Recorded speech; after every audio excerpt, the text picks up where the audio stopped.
Bonjour à tous et bienvenue sur le podcast pour un plein épanouissement affectif et cognitif. Aujourd'hui, on va voir les liens entre les travaux de Maria Montessori et les neurosciences. On entend souvent dire que les neurosciences confirment le génie de Maria Montessori, mais j'ai envie qu'on creuse un peu ce sujet plus en profondeur.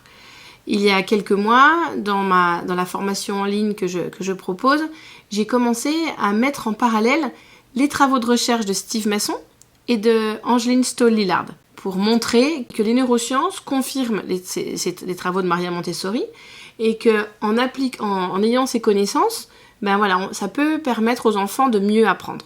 Donc Steve Masson a écrit le livre « Activer ses neurones pour mieux apprendre et enseigner », les 7 principes neuroéducatifs.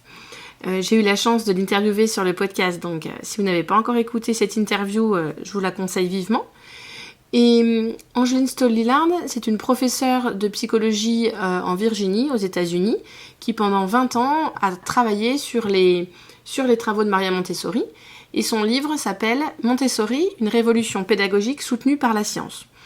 Donc il a été traduit par Charlotte Poussin il y a peu de temps, traduit en français, donc voilà, maintenant il est accessible pour nous aussi. C'est un gros pavé qui n'est pas forcément facile à lire, enfin en tout cas ça ne se lit pas du tout comme un roman, c'est vraiment, ces recherches sont très poussées, très détaillées, mais voilà, c'est d'une richesse incroyable, je vous le conseille vivement.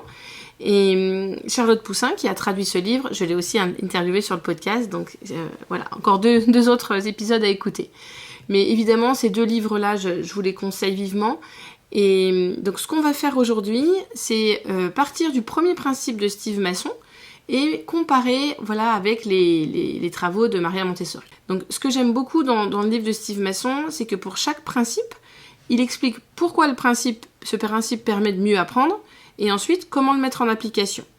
Donc c'est vraiment une démarche c'est très clair, on sait où on va, et ces vidéos sont aussi vraiment très enrichissantes. Donc sur sa chaîne YouTube, je vous invite aussi à voir ces vidéos. Donc le premier principe de Steve Masson, c'est d'activer les neurones liés à l'apprentissage visé. Donc on le sait maintenant, pour apprendre, il faut que le cerveau change. Et pour changer, il doit s'activer. Donc on sait que le cerveau, même chez l'adulte, fait preuve de plasticité et qu'on peut changer nos connexions neuronales pour apprendre. Bon, c'est quand même une grande découverte, une des découvertes les plus importantes du XXe siècle. Et c'est pour ça que c'est intéressant de connaître les règles de cette neuroplasticité. Donc, les chercheurs ont découvert que si 2 neurones près l'un de l'autre s'activent en même temps, ils se connectent ensemble et renforcent leur connexion. Voilà. Donc, pour apprendre, il faut que le cerveau s'active. Et il y a des études qui ont montré que si l'apprenant est actif, donc s'il est engagé activement, s'il répond à des questions, ça sera plus efficace que s'il est juste là, passif, à écouter des explications. Donc dans ce cas-là où l'apprenant écoute juste des explications, la probabilité que les neurones soient activés, elle est moins grande. Donc il faut non seulement que les neurones s'activent, mais aussi et surtout que les bons neurones s'activent. Donc le principe d'activation neuronale, ce n'est pas seulement activer les neurones, c'est également activer les neurones liés à l'apprentissage visé, et pas les autres. Donc c'est-à-dire activer les neurones liés à la connaissance ou à la stratégie qu'on veut développer. Et il y a une autre source qui peut détourner l'attention. Le premier pilier de l'apprentissage selon Stanislas Dehaene. Et cette source, c'est la décoration de la pièce, de la classe, voilà. Il y a des chercheurs qui ont examiné l'impact de la décoration de la classe en maternelle. Et maintenant, c'est prouvé, une classe trop décorée peut nuire aux apprentissages. Je vous invite à regarder la vidéo de Steve Masson sur ce sujet, pour creuser encore un peu plus. En plus des distractions, il y a une deuxième raison qui peut expliquer pourquoi il est parfois possible d'activer son cerveau, mais sans pour autant activer les neurones liés à l'apprentissage visé. Et cette situation survient lorsqu'on active les neurones liés à une idée ou une stratégie qui est erronée, qui n'est pas pertinente pour l'apprentissage que l'on cherche à réaliser. Donc cette idée ou cette stratégie spontanée qui nous vient en tête, elle va activer des réseaux de neurones qui ne sont pas utiles et qui peuvent même, dans certains cas, nuire à l'apprentissage. Donc c'est pour ça que faire des erreurs, oui, c'est utile, mais trop d'erreurs, ça empêche les bons neurones de se connecter. Cela dit, apprendre, c'est souvent plus qu'intégrer une idée ou une stratégie. On est d'accord, même si c'est la base, ça va au-delà. C'est établir des liens entre 2 ou plusieurs éléments. Faire des liens entre ce qu'on connaissait avant et la nouvelle connaissance qu'on veut acquérir. Et c'est là, donc là je paraphrasais Steve Masson, et c'est là où maintenant je rebondis sur les écrits d'Angeline Stoll-Lillard. Maria Montessori, elle était très soucieuse de rendre l'éducation signifiante pour les enfants.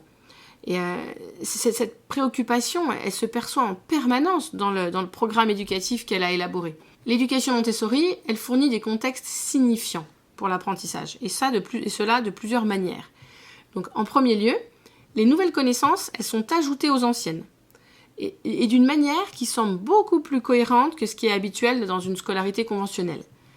Et en deuxième lieu, les leçons, les exercices sont conçus de façon à ce que les élèves puissent comprendre le sens de ce qu'ils apprennent. Dans les programmes scolaires conventionnels, il est très difficile, voire impossible, de relier les nouvelles informations aux leçons antérieures.